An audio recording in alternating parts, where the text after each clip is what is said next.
I would now like, Sir is a PhD in management with a post-graduation in economics as well as in personal management and industrial relations. He has guided research, provided consultancy and trained personnel of all levels from diverse professions. To address the gathering.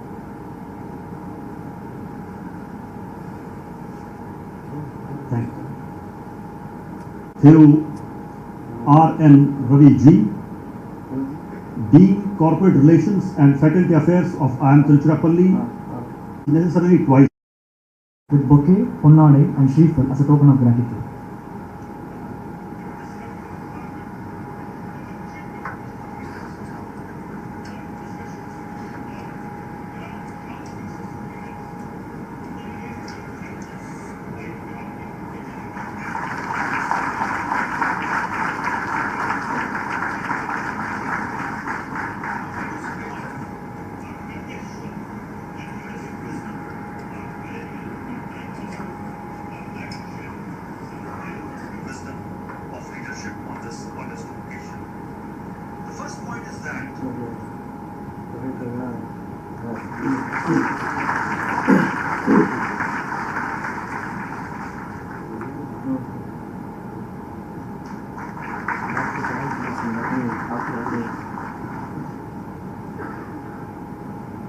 Thank you, sir. To the Kerala Cabinet. He served in Kerala in various capacities, including districts.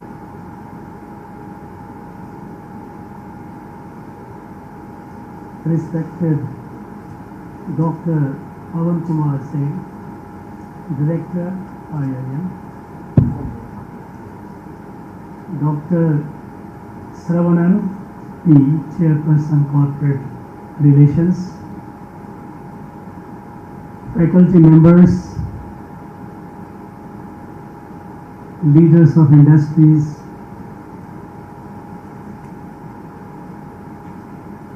distinguished invitees, my dear students, friends from the media, gracious ladies and gentlemen, Vanakkam, Namaskar.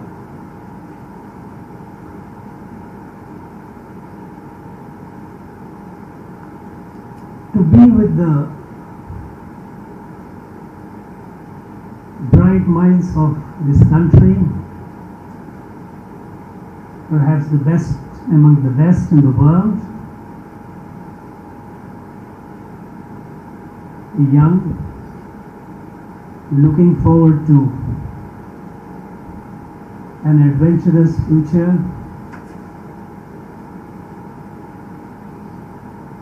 bubbling with energy to do things hitherto not done before, and building this great country. Be with such people is a matter of pride, is a privilege which I usually don't let go by. So when the director, IIM, Dr. P.K. Singh came and invited me some time back, I immediately checked the calendar and said, yes, I am coming. Because nothing inspires me more than meeting and listening to our young people, listening to their aspirations, also their anxieties, their dreams, and at times also their frustrations.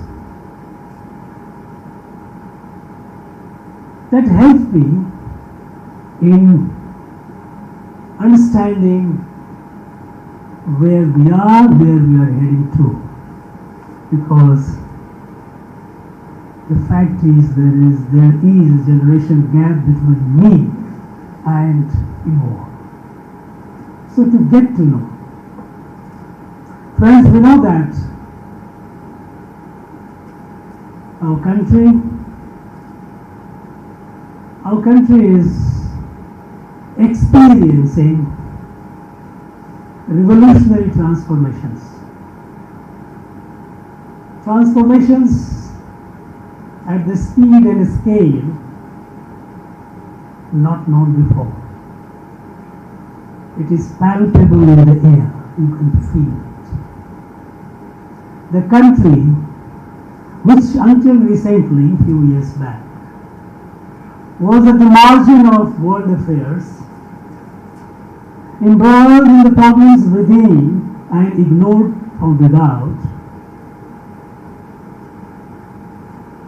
today it is at the center and is moving towards the center of the stage, the global stage. All these transformations that are happening today, this gives us the confidence that we will be able to fulfill our resolve to build the nation's destiny, that in the next 24 years, by the time the country would be celebrating centenary of independence, India would be a fully developed country, a self-reliant country, a country which would be able to be a decisive force for the good of the world, the good of the humanity. It's not far off. It's something that you all, my young friends, in the next 2.5 decades, when you will be at the helm of affairs, wherever you be, of course, some of you will be even before that, you take a pause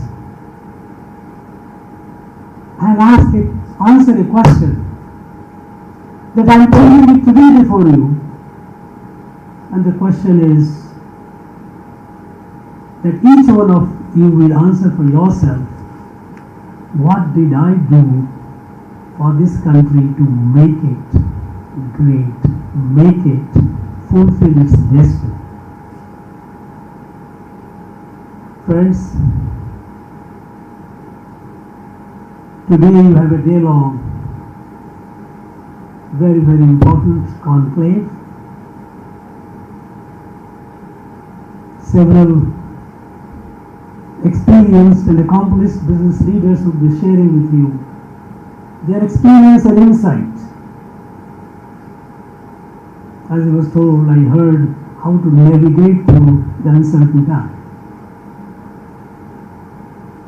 Well, I must confess, I am not a person from the world of business, but nearly half a century of experience in public life has taught me some lessons which I may like to share with you. You know, I'm told the theme of the conclave today is leadership in an age of disruption.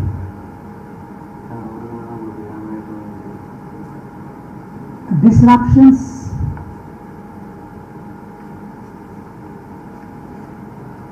rarely a disruption is a pure accident.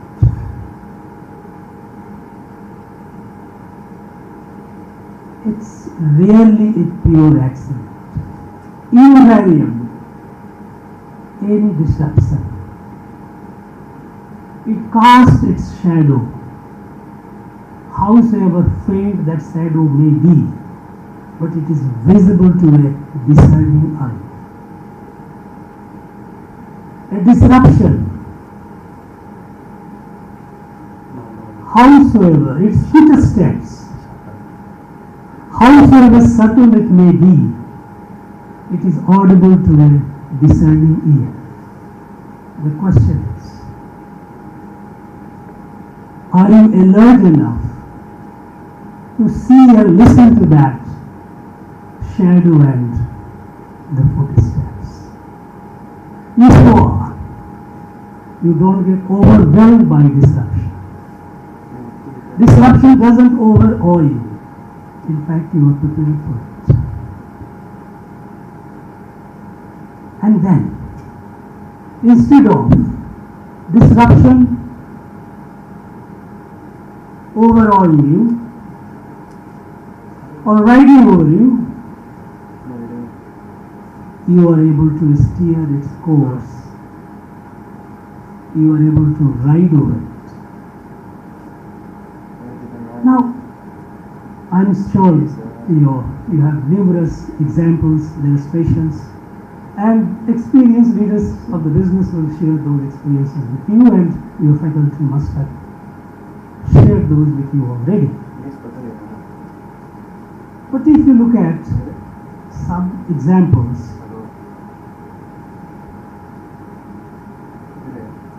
one example that comes to my mind very prominently is what happened when the Cold War began and the competition between US and USSR.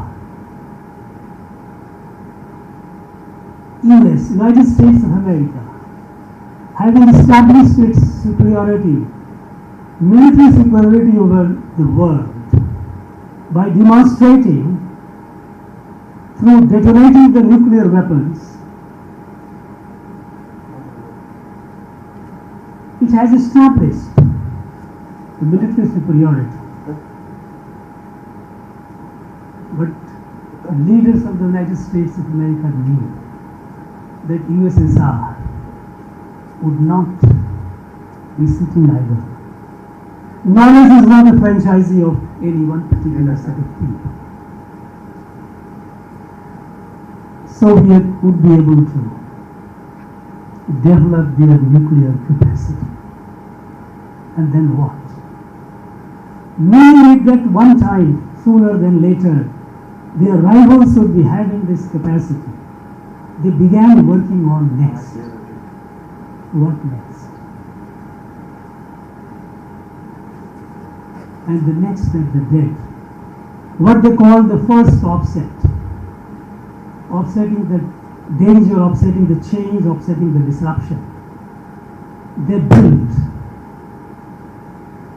high-speed bombers and missiles to deliver the bomb to the enemy destination before the enemy could deliver it. So even when the USSR got the bomb, Americans developed the capacity to deliver the bomb faster than the Soviets, and they maintained the lead.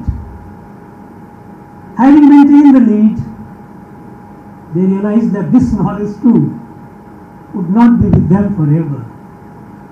Russians would get it, Soviets would get it. So they started working on the next before Russians got it. That's what they did. And what they called second offset. They developed ICT, Information Communication Technology, that is instant, shooter to sensor, instant delivery. You have the faster bomber, you have long distance missiles, but I have something which can instantaneously do it, developing the ICT technology. So they maintain the lead. Again, the same logic. They knew that it is not going to be there with them for long. And they began working on what they call the third offset. Okay? You will have it, but we'll have something else. And then they started working on unmanned platforms, unmanned devices. Fight will be not by humans, not with boot on the ground, but by machines. And this way, they kept keeping themselves what we usually call ahead of the curve. So, how we are prepared, how discernible we are to the coming change, coming disruption. If we are prepared, nothing to worry. You can turn it to your advantage rather than a cause of worry. it can be a cause of celebration. And you know, smart leaders, they do that. The smart leaders are able to see and don't wait for the change to happen, but they are prepared to meet the change and shape the change. But we have another set of leaders who are great leaders, not just smart leaders. And the great leaders are invariably the disruptors. They are the one who bring about the disruption. And if you can think of the modern time, in the modern time, in the world, who is the greatest creative disruptor? You don't. The greatest creative disruptor of the modern time is our Prime Minister Modi. And what did he do? All the changes that we see today, that the world listens to us with attention, and the world expects India to deliver solutions to the problems, global problems. All the changes that happened in less than a decade, it is an interesting exercise for you all to understand and appreciate.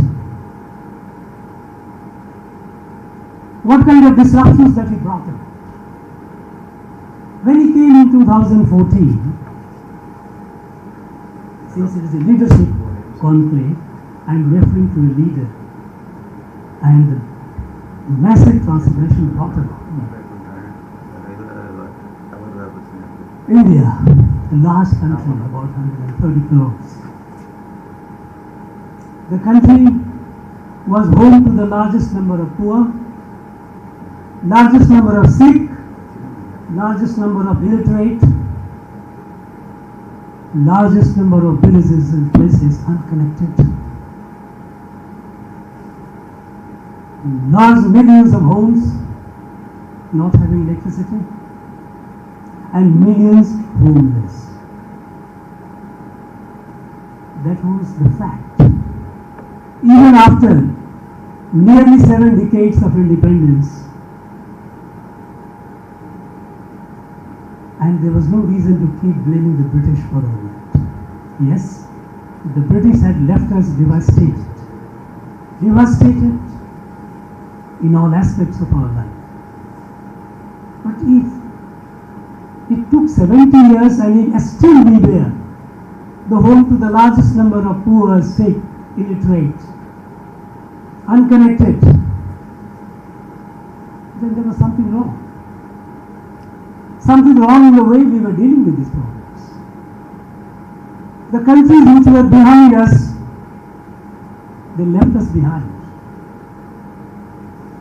We kept addressing the problems, and problems kept multiplying. We couldn't address it. So what disruption he brought in? First he did abolish the Planning Commission. When the Planning Commission was abolished, there was an impression all around, hue and cry, heaven was going to collapse. This man coming from the province estate knows nothing about how large is this country, how diverse, complex is the country. Without planning, how could a country progress? That was the usual prevailing theme. But what did the Planning Commission do? The point is, if the Planning Commission, which has been trying to eradicate poverty, eradicate illiteracy, ensure health care to all, if it could not deliver it in over 6 decades, was it not what? How many hospitals they will build? How many roads they will build? They will send the proposal to the Planning Commission. The Planning Commission will sit together like a big boss. Depending on the resources, the kitty, the size of the kitty, they will say, okay, X amount of money is allocated to education, X amount, Y amount is to health. And constrained by the resources,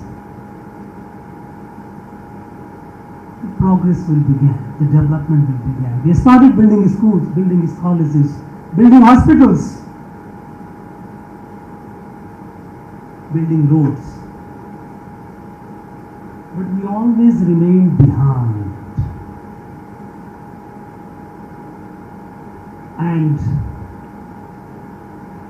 you all know that saying attributed to Albert Einstein that if you keep repeating the same thing and expecting a different result is a sign of insanity. But what is it? Problem cannot be addressed by this. There has to be an alternative approach. And the leadership came with an alternative approach.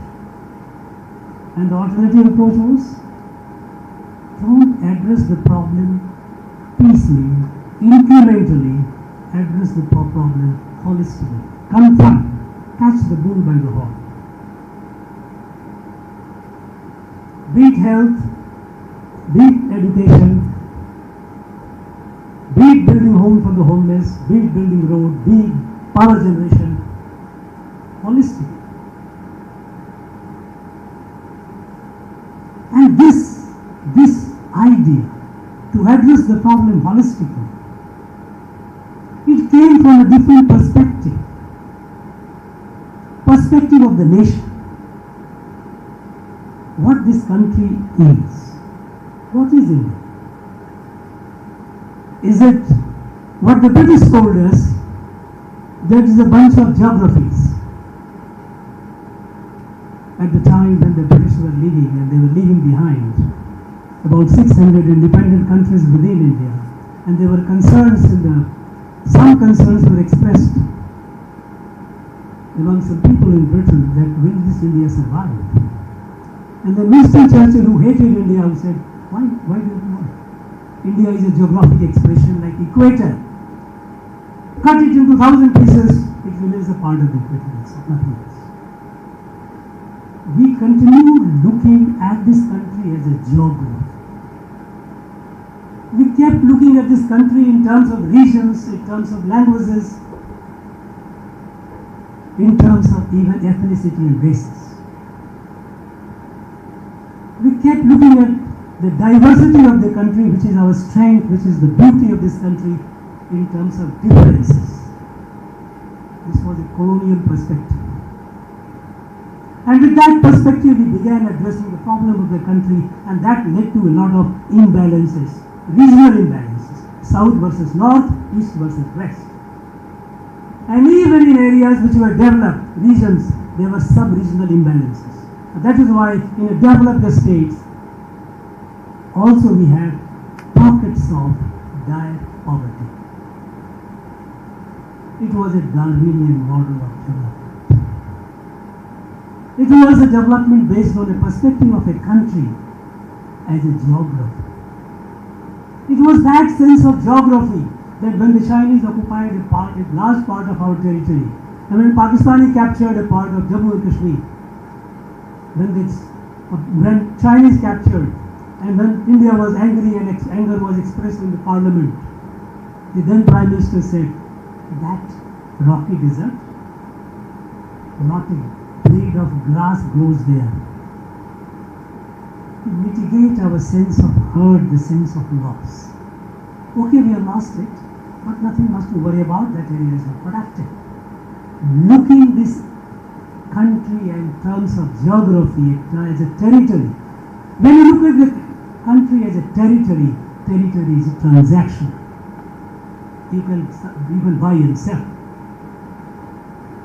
This country is not a geography, is not a territory. This country is a family. This family which has emerged over several thousand years through culture and civilizational evolution. That is why when something happens in one part of the country, the other part feels the pain. When in 1905, when the British partitioned Bengal, communal partition they did, uprising was in Tamil Nadu. People here took up, some people took up arms, some people came out in the street. Great people. B.O. Chidambaram Pillai, Mahakavi, Bharat, numerous. At the time one could ask, it was the Madras presidency, that was the Bengal. And partition of Bengal, why should people of Tamil Nadu get upset about it? But they did. They did, the whole country felt it. And the result was, a few years later they had to undo the partition. This country as a frame, look at it as a frame. And when you look at it as a family, you cannot say that if I have certain numbers in my family members, someone is sick, I will take only the health care of a few, not others. Some members of my family can be made illiterate, I will educate a few. When you look at this country as a family, the problem of one becomes the problem of all. And so the problems have to be addressed holistically, comprehensive. That is how it started. Addressing all these problems as if the problem is of the entire nation. Not suffering the barrier of 5-year or 2-year or 10-year plan. At the time, many people thought it would take a long time. Who the hell are you? How can you see that you think you will be there beyond 5 years? The question is this 5-year vision. The 5-year vision that my country I have to do it, it's such a narrow political vision. It's a power-centric vision. It's not a vision for the welfare of the country. In fact, you must have heard in your leadership courses a great person, Lee Kuan Yew. Lee Kuan Yew, who transformed the fishing hamlet into the world-class city, Singapore. A great, keen observer of India. And at the time when the entire Southeast Asia was getting liberated, all these countries were looking at India with great expectation how India would be, because India had the heft, potential heft. But Lee Kuan Yew, who visited India time and again, he was disappointed. He said, no, India cannot do it. And he expressed it publicly. After emergency, when he met the then Prime Minister, during emergency in fact, and he advised, Mr. Prime Minister, Madam Prime Minister, your country, you are a bold leader. A person a leader who can impose emergency on such a large country has to have the guts. Now, to display that guts in your economic transformation. Because in your country, all of you have been spending 1 rupee while earning 50 paise. Is it sustainable? It is not sustainable. Please change it. And then he got a response, no, in India it is not possible. India can be governed only this way. And then he said, if such a bold leader cannot transform, cannot have the courage to take a bold decision, there is no future. He says, India may be a military power, but India shall never be an economic power. That was a verdict, a forecast that Lee Kuan Yew did about it.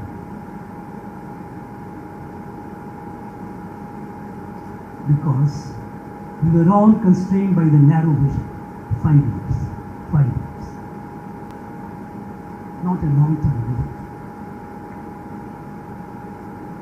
We all know that we had a big problem in our country. And problem was leakage, corruption. There is a Prime Minister on record having said that for every 1 rupee intended for the beneficiary, the beneficiary gets only 15 paise. 85 paise are lost, are leaked out in corruption. Now, if this corruption could be plucked, imagine, it would have a wonderful result. So what the leadership did? Digital India. At the time, people were not very serious about it. People thought that how could a person in the remote village, illiterate person, could handle a digital device and could be digitally literate. But the Digital India initiative and every household to have a bank account, Jan Dhan bank account. And today you might have read in the newspaper that our country we have crossed over 500 million accounts. Every household has at least one bank account. And of course, the good news is that 56% of them are free women accounts. They are the account holders. Now, this Jan Dhan account and digital did the magic transformation. Today, people don't talk about leakage of direct benefits. When direct benefit transfer happens, it happens on a button and it reaches the beneficiary. When millions and millions of farmers they get their intended benefit, at that particular time, everyone gets in the bank account. The problem of leakage was addressed. How? Thinking it differently. If you think in the same conventional mode, using the bureaucracy, using the same instrument of governance and try to deliver goods and eradicate poverty, it will not be eradicated. Poverty has to address wholesomely, comprehensively and through instruments other than conventional instruments. And then this Jan Trinity, as we call it today, Jan Dhan accounts, Aadhaar and mobile. It is doing the wonders. Today, some weeks back you might have read the report that in the last less than 1 decade, over 140 million people have been pulled out of poverty. Over 150 is the conservative estimate. It's massive. It happened by a creative disruptor who thought that no, this country cannot be governed, cannot be led forward the way it had been before.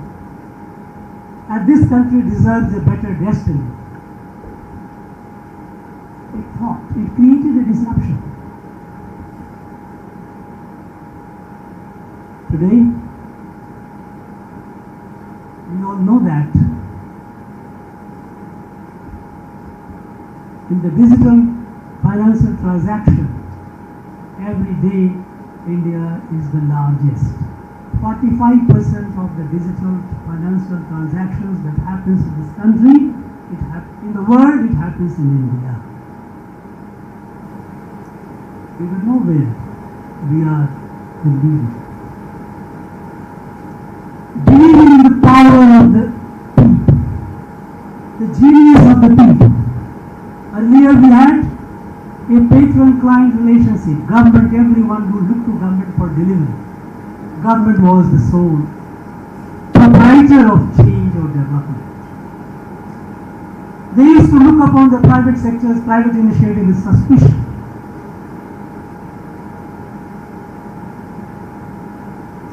Political narrative used to be, political narrative of the so-called socialism was hostile to private wealth creators, knowing fully well that you need wealth for the growth, and the government alone could not do that. That paradigm changed.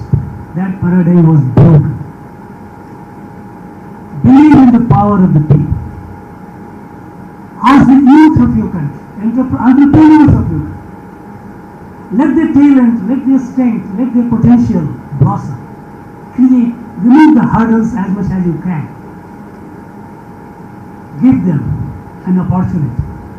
And look where we are today.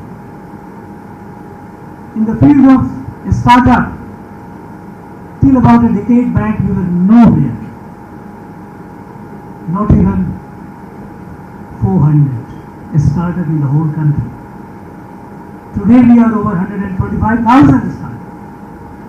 And more than 110 of them are unicorn. Who did it? Did government do it? No. It was done by young men and women like you. They did it. And that is how this country is built. This is how from the 10th to 5th economy in the world we have reached, and we are shortly going to, within a few years, we will be among the top 3. We have no doubt about it. By harnessing the power of youth, of people. The government, we all talked about minimum government, maximum governance, but it didn't happen. This fundamental disruption is brought about. Some months back, I felicitated a high school student. I felicitate so many of them, but just one illustration I'm just citing to. A high school student from a rural village of Tamil Nadu. She built a solar powered iron car. You know, you go in towns, cities, streets, you have people doing the ironing. They do it coal based.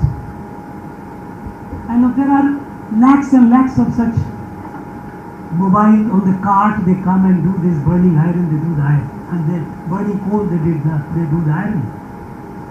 This is school girl of class 10. She got an idea. She got a question in her mind and found the solution. Could it be done solar power? That way, millions tons of coal also will be saved, and there will be less pollution. Plus, energy efficient work. She created, she designed, and she sent the design to the center in Ahmedabad, where they encourage such people. They appreciated it, they called her, together they created the prototype, a solar car produced without burning coal. You can do the ironing even in the night with the light also operating on the solar power. This is done by a class 10 student today. I felicitated some young kids from the rural areas. We have an NGO here. It came up just a few years back. Space Kids. We know that in the 75th year of independence, our children, our school children, they built 75 satellites and launched in the space. More than 50 of them from Tamil Nadu, I called them and felicitated at Rajbhavan. And I listened to those kids talking about designing your satellite, system integration, getting power, solar, how to conserve it, how to integrate different systems. This is the power of our people. This is the power of our youth. Was it not there before? It was there. But we didn't let that grow.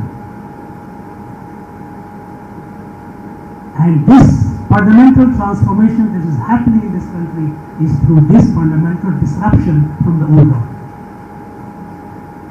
Take the case of COVID. COVID has been the greatest disruptor of modern times. Globally disrupted. Economy crashed. And then the whole world began suffering. And the question was how to go for recovery. Experts across the world, they suggested everyone, and they suggested to our leadership also, we must boost consumption. So, print money and make money available to spend. Many countries did that. And where are they today? They are struggling to escape a recession. That is the reality. When this advice came to him, our leadership, he said no. We will not print money. We will build the strength. We will bring about fundamental reforms. We have to build our economy of our country, not through this consumption-driven economy by printing money. We did it. Today we are the fastest growing economy among the large countries in the world. Because we did the fundamental reforms, banking reforms. The banks which used to be sick, non-performing assets, such a heavy load, nobody knew. There were huge amount of uncertainty about the future of the banks because banks elsewhere were collapsing in the advanced countries. Some wise people started selling their money to metals, buying gold. Because the banks in India were not there, they thought that we could not survive. Today we have a very robust banking system, NPA reduced to almost about 3%. We made easy credit available to large number of people, those who are willing to do things. Production linked incentive. Several lakhs crores was disbursed to people who were willing to produce things, take up an enterprise and do. Yes, capital is available, take it, go ahead. Mudra. Imagine, more than 23 lakhs crore have been disbursed to over 40 crore Mudra beneficiaries. In fact, most of the Mudra beneficiaries are, the large number of them are in the range of about 50 to 75,000. Many people thought, what one would do with 50,000 or 70,000 rupees? How out of touch they are with the country. With this 50,000, with this 60,000, 70,000, somebody, a poor, was able to set up a tea shop. Was buying a cart to sell these vegetables. Instead of being a parasite, instead of being dependent on others, started exploring one's own enterprise and earning money with dignity. If India is transforming, and if India has become the 5th largest economy in the world, it is because of such initiative and such enterprise of our people. We have been able to beat COVID and take the fall even in terms of, even besides economy, the COVID management. What wonder we did with our COVID app. Imagine about over a billion people to be vaccinated. And the moment you get the vaccine, within no time, certificate is on your mobile. And you are mobile. You don't have to worry about traveling by air or anywhere. You just show it, yes, I have been vaccinated, you move. Most advanced countries in the world couldn't do it. This is new India. This is new India's strength and enterprise. And this strength and enterprise comes from people. Friends, we have some distance to cover. We have the confidence, we have the resolve, we have the commitment, and we have to fulfill it.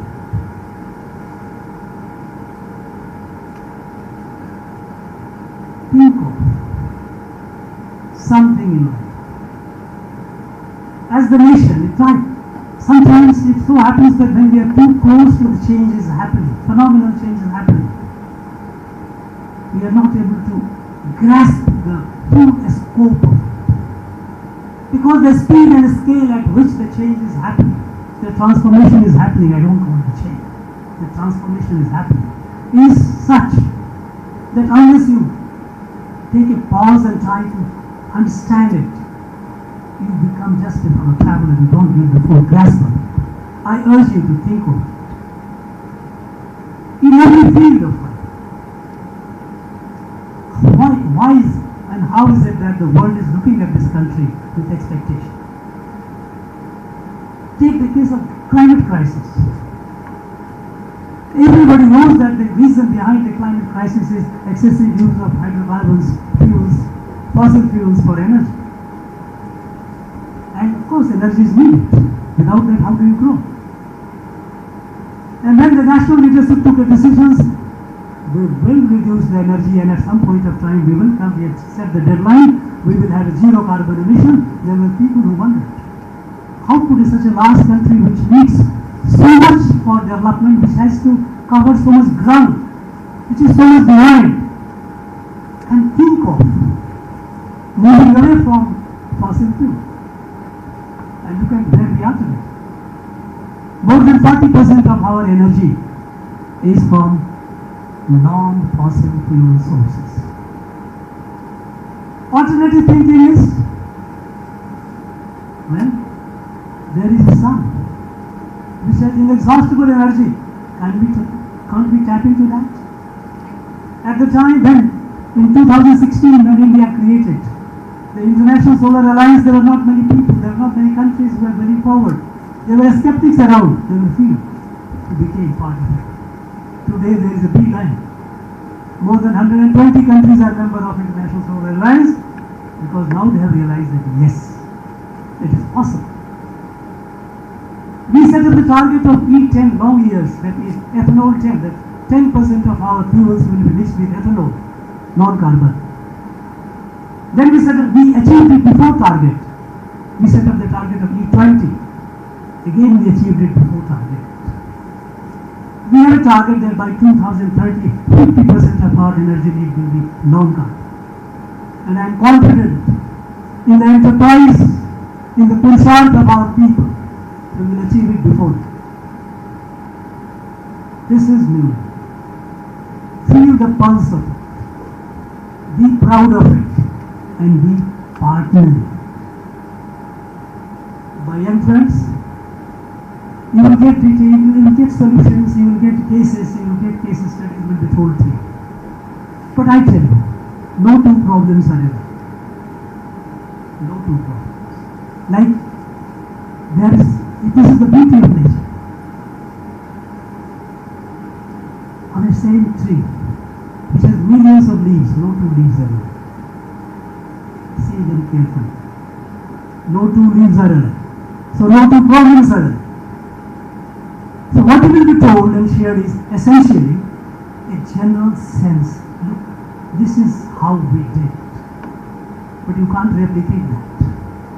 Fully that situation, the situation that you will face. You have to have something of your own.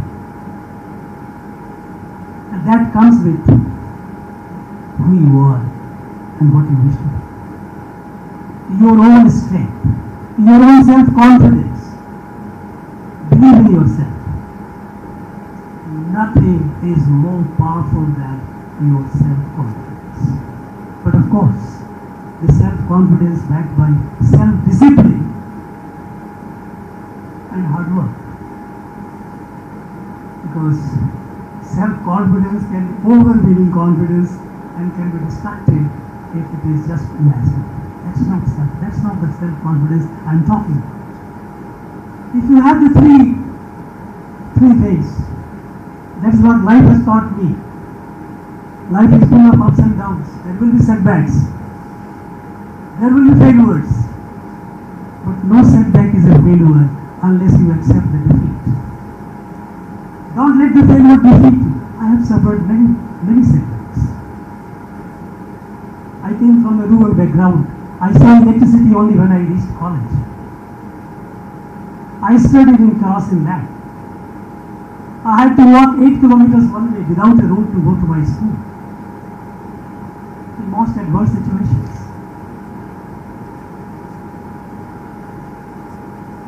But the dreams were not small. Don't keep your dreams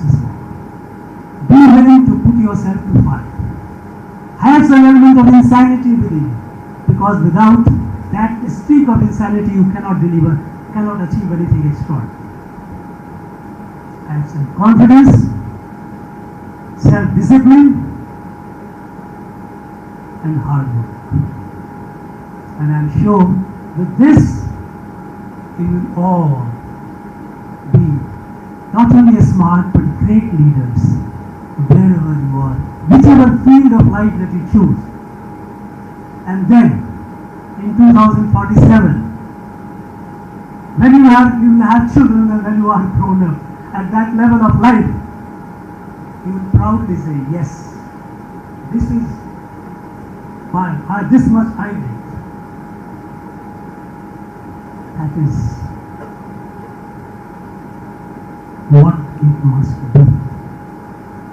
Friends, I wish the day-long conclave all the very best. Make the best use of it.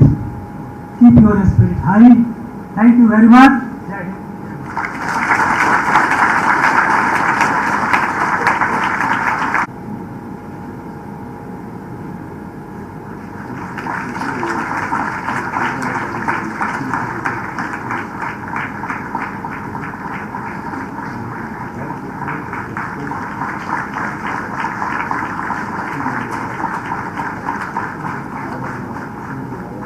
I also request.